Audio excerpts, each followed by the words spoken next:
Les problèmes de Cuba, c'est aux Cubains de les régler. Les problèmes de la Colombie, c'est aux Colombiens de les régler. Et ceux du Mexique de même. Il faut accepter l'idée que les peuples sont responsables de leur histoire et nous le dire pour nous-mêmes, qui avons un président de la République qui n'en a rien à faire des résultats électoraux et qui, quand on enlève quelqu'un dans son palais, s'en va dire qu'on est débarrassé d'un tyran. Pardon, s'il manque de tyrans à les mettre dans leur prison, on pourrait en proposer. On a une liste de noms. Ça suffit. Ça suffit. Cette arrogance néocoloniale nous déshonore.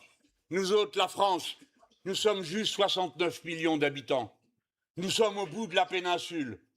Nous ne sommes plus la deuxième puissance économique du monde comme nous l'étions au moment où les comptes étaient remis en ordre et le général de Gaulle, président de la République, nous l'étions en dispute avec les Anglais. Nous ne sommes plus la première puissance du continent portant l'idéal révolutionnaire qui mit le feu à la terre entière.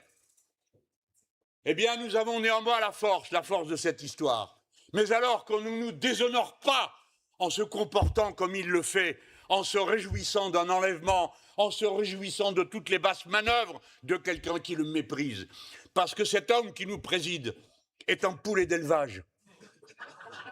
Pas une fois de sa vie, il n'a été dans le champ, picoré en se demandant mais où il y a quelque chose. Ah, et comment on fait pour attraper un ver de terre pour pouvoir le manger? Toujours, il est arrivé à l'heure de la gamelle en regardant si elle était pleine. Toute sa vie.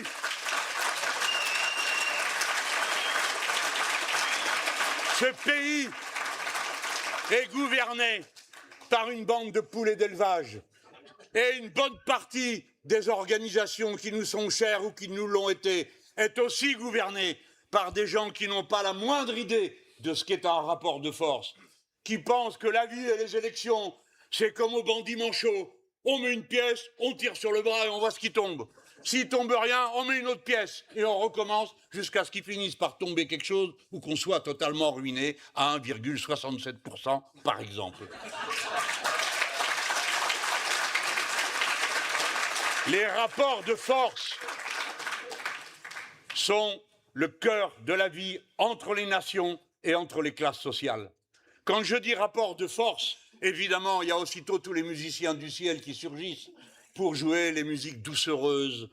Comment? Vous n'êtes pas prêts à faire des compromis? Mais si, nous sommes tout à fait prêts à faire un compromis avec M. Trump, qu'il libère M. Maduro et le permette de revenir chez lui.